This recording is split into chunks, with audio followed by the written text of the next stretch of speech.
Today we'll be discussing about arterial blood supply to the upper limbs.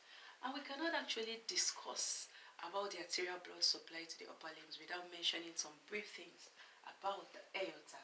The aorta, as we know, is actually the largest artery in the body, and it's actually found within the heart. So now, the aorta is that artery that actually does what? Takes blood, oxygenated blood, right from the left ventricle and supplies it to every other part of the body for systemic circulation to occur. So the aorta actually has three parts. We have the first one, which is the ascending aorta. The ascending aorta, I'm using my sign AA, is actually that part of the aorta that is found within the heart, emerging from the left ventricle, and it actually stops at the base of the heart. This is the base of the heart.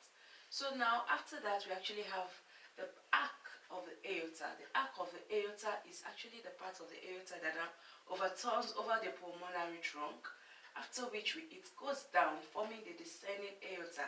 The descending aorta actually starts posteriorly from the base of the aorta down to the level of L4. So that's just a brief about what the aorta is. So now, right on the arc of the aorta, we can see that there are three main branches arising from the arc of the aorta. Don't ever get this confusing. We have just three branches arising from the arc of the aorta. The first one that we can see is actually bigger than the remaining two, and this first one is actually called the brachiocephalic artery. The brachiocephalic artery is actually the first artery arising from the arc of aorta, after which we have the left common carotid artery. That's the second one, and the third one, which is the left subclavian artery. Now, as the name implies, brachiocephalic, brachial meaning arm, cephalic meaning head, we should be able to denote that this artery is actually doing what?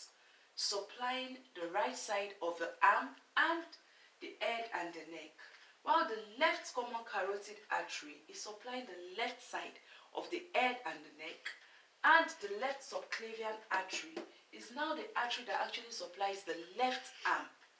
So now, when discussing about arterial blood supply to the upper limb, we can see that we have three arteries arising from the arc of the aorta. The first one, like I said earlier, is the brachiocephalic artery. The second one is the left common carotid artery, while the third one is the left subclavian artery. So now the big question, where is the right common carotid artery and the right subclavian artery? That's the big question.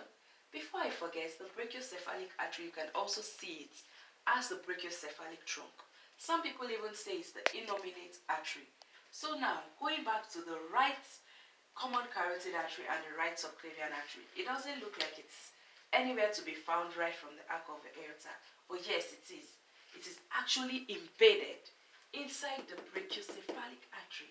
The brachiocephalic artery is just like a mother carrying children, and it gives birth to the right common carotid artery and the right subclavian artery. Very simple.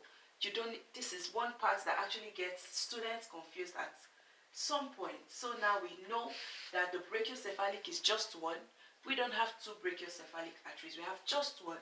So the brachiocephalic artery is giving rise to the right common carotid artery and the right subclavian artery.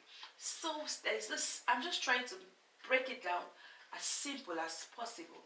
So arterial blood supply to the upper limb actually begins with the subclavian artery. And as I said earlier, the subclavian artery is that artery that supplies the arm. And we have two arms. So definitely we have the right subclavian and the left subclavian artery. So now this is just a brief illustration of what the blood supply, the arteries that actually supplies the upper limbs look like, from the subclavian artery down to the axillary artery, down to the brachial artery. The brachial artery further dividing into the radial artery and the ulnar artery. We go down, we get the palmar artery and the digital artery. So now, let me just use the right side for example. From the right subclavian artery, which is actually arising from the brachiocephalic artery, blood supply to the upper limbs begins with what? The right subclavian artery. The right subclavian artery further goes to form the right axillary artery. So now the right axillary artery now actually does what? Go down to the humerus, forming what is called the right brachial artery, because I'm actually discussing about the right side now. Forming what is known as the right brachial artery. Now the right brachial artery, which is now bifurcating into two. As we know that in our forearm we actually have two bones there. We have the ulnar, which is medial, and the radial bone, which is actually what? Lateral. So now bifurcates into two to form the right radial artery and the right ulnar artery. The right radial artery and the right ulnar artery now does what? Intertwines and forms what is actually called the right palmar artery.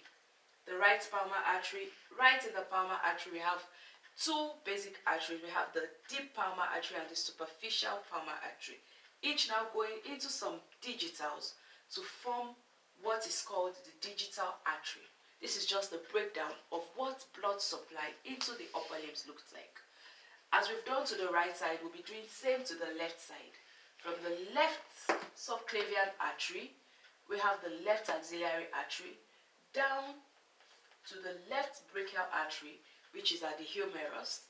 Now the left brachial artery now does what? Bifurcates into two, gives us the left ulnar artery, because the ulnar is actually medial, while the radial, the radius is actually what? Lateral. So we have the left ulnar artery and the left radial artery, after which it does what? Intertwines to form what is called the palmar artery. On the left side we have what is called the left palmar artery, which we now further have the deep palmar artery and the superficial palmar artery, now going into the digitals to form what is called the digital artery. So this is just a briefing of what arterial blood supply to the upper limbs look like. Thank you, and I hope you will find a simple way to understand this. Bye.